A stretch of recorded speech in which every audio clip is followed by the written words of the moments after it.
ఈ కుర్రాడు తన మ్యాజిక్ కళ్లతో ఈ అమ్మాయి కారులో బాంబు ఉండటాన్ని చూస్తాడు. అప్పుడు ఇతడు ఆ అమ్మాయి దగ్గరికి వెళ్లి కారు ఎక్కవద్దని చెప్తాడు. అయితే ఈ అమ్మాయి ఫ్రెండ్ ఇతడు ఎవరో పిచ్చోడులా ఉన్నాడు అని అంటుంది. అయితే ఈ కుర్రాడికి వీళ్ళకి చెప్పేంత సమయం లేదు, ఎందుకంటే ఆ బాంబు 5 సెకండ్లలో పేలిపోతుంది. దీనితో ఈ కుర్రాడు ఈ అమ్మాయిని పట్టుకుని కింద పడిపోతాడు. అప్పుడు ఇతడు మంచోడు కాదనుకుని ఈమె స్నేహితురాలు ఇతడిని కొడుతూ ఉంటుంది.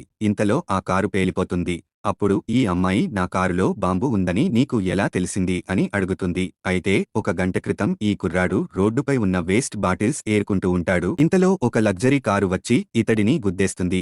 అయితే ఇతడు కళ్ళు తెరిచి చూసేసరికి స్వర్గంలో ఉంటాడు. అక్కడ ఉన్న మరణదేవుడు ఇతడిని చెత్త వేరుకునేవాడు అని గుర్తిస్తాడు. అయితే ఒక దేవత స్వర్గంలో చెత్త పడేయడానికి ఇబ్బందిగా ఉందని ఒక చిన్న చెత్త సంచి ఈ కుర్రాడికి ఇస్తుంది. అయితే ఇందులో ఉన్న చెత్త ఉపయోగిస్తే ఎక్స్రే విజన్ పవర్స్ వస్తాయి, కానీ స్వర్గంలో వాళ్ళకి వీటితో పని లేదు అని పడేయమంటారు. అయితే మరణదేవుడు నువ్వు ఈ చెత్త భూమి మీద పడేసి మళ్లీ తిరిగి రావాలి అని చెప్తాడు. అయితే ఈ కుర్రాడు నేను మళ్లీ ఎలా ఇక్కడికి రావాలి అని అడుగుతాడు. ఇంతలో దేవుళ్ళు ఇతడిని కిందకి తోసేస్తారు. ఇంతలో భూమి మీద ఉన్న ఈ కుర్రాడికి మెలకువ వస్తుంది.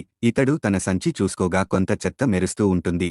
అప్పుడు ఇతడు ఆ చెత్త తీసుకుని కొంచెం తన కళ్ళకి రాసుకుంటాడు. వెంటనే ఇతడి కళ్లకు అద్భుత శక్తులు వస్తాయి. మరిన్ని స్టోరీల కోసం వీడియో లైక్ చేసి ఛానల్ సబ్స్క్రైబ్ చేసుకోండి.